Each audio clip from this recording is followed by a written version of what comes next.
نحمده ونصلي على رسوله الكريم أما بعد فأعوذ بالله من الشيطان الرجيم بسم الله الرحمن الرحيم أفحسب الناس أن يتركوا أن يقولوا آمنا وهم لا يفتنون زمائی دشمندو مونږ نن دا ګمان کوو چې مونږ کلمه وویله بس دا کافي ده نه.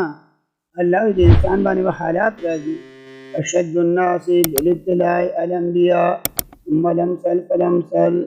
ټول زیات حالات پیغمبرانو راغلي، بیا چې څوک په ایمان کې څومره مضبوط وي دومره په هغه باندې حالات راغلي. ان حالاتو کې انسان له څه پکار دي چې د الله ذات عالی باندې نظر وکړي او د الله دروازه کټکټاو کړي. ګوره یو حدیث کې یو کیسه راغلی ده، حضرت عائشه رضی الله تعالی عنها چې د نبی سره محبوبه بیبي وه، او فرمایي اذا اراد رسول الله صلی الله علیه وسلم سفرا اقرا بین ازواجه. نبی علیہ السلام به چې کله د سفر اراده وکړه قرعه به یې واچوله، خزنه به یې واچو په بیبیانو کې.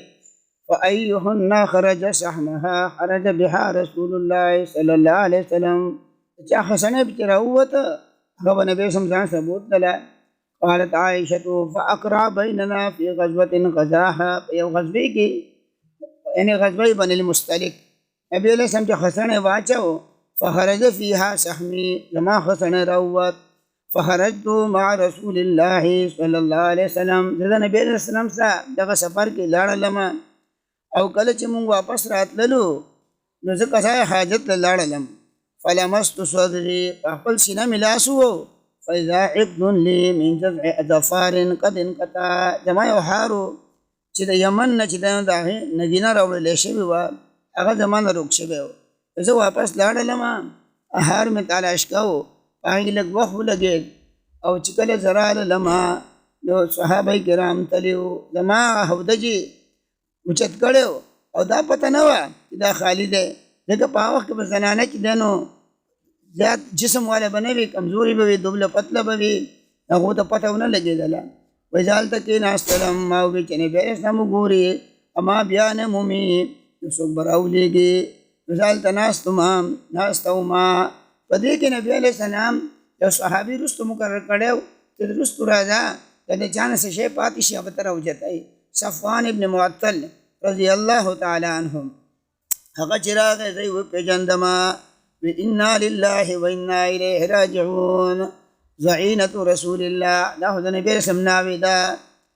وایي ما د هغه څه خبرې ونه کړلې، د هغه زما څه خبرې ونه کړې، او خپل اوښی کېنولی، زه په هغې باندې سواره شوم او هغه چې دی نو نکیل ونیو او روان شو.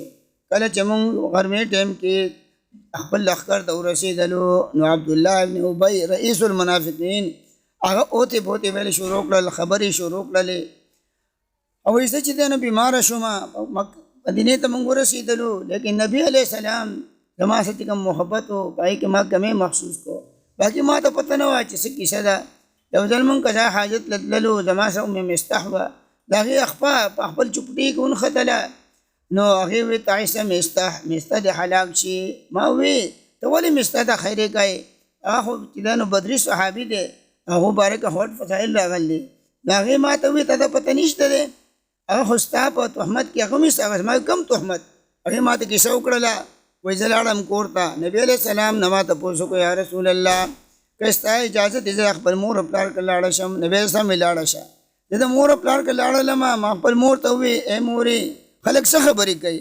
وی ای لورې ته خفه کېږم، کله چې یو زنانه خوبصورت وي او د هغې بنې ومئ نو هغې باندې داسې خبرې راپېښېږي.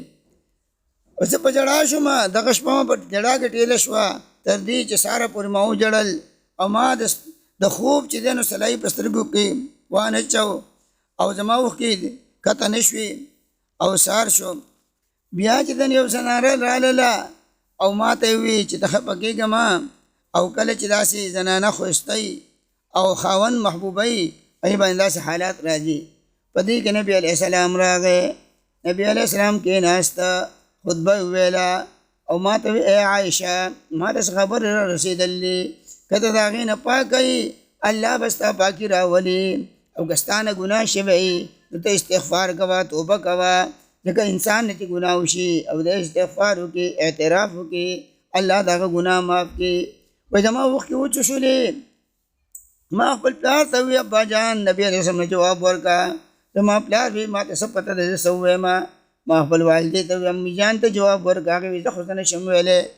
ما ووی یا رسول الله تاسو په زړونو کې یو خبره ناسته ده، اگه ما د هغې اقرار وکړو تاسو به یقین وکئ، او که زه چې ده نو دا ووایم چې زه بري ما تاسو ما باندې یقین نه کوئ، زه به خو هغه خبره کوم چې یوسف علیه السلام پلار کړ وه. یعنې د غم د وجې نه د یعقوب علیه السلام نوم زما نه هېر شو چې فصبر جمیل، زه صبر اختیاروم. او والله المستعان علی ما تصفون، د الله نه چې ده نو مدد طلب کېږي په خبرو باندې ښه ده چې څه بیانوي. وایي ما چې ده نو خپل څادر په ځان باندې واچاوه سملاستلم، او ما دا امید و چې الله به نبي اسلام ته خوب وښیي. زما خو ځان د دې نه کمزوری ګاڼه چې په مباره کې به اسمان نه وحي راشي، لیکن دا مې خیال و چې نبي اسلام به خوب ویني، زما برات به چې دی نو راشي نبي علیه السلام ته. په دې کې نبي علیه السلام باندې د وحي کیفیت شروع شو، او د ملغلرو په شان دی خولې د نبي علیه السلام بهېدلې، او په سخت سړځۍ ورځ وه خوله بهېږي د نبي علیه السلام نه. کله چې نبي علیه السلام فارغ شو نو په خندا شو او ما ته وی ای عایشه تا دپاره خوشخبري ده، الله ستا برات د اسمان نه نازل که.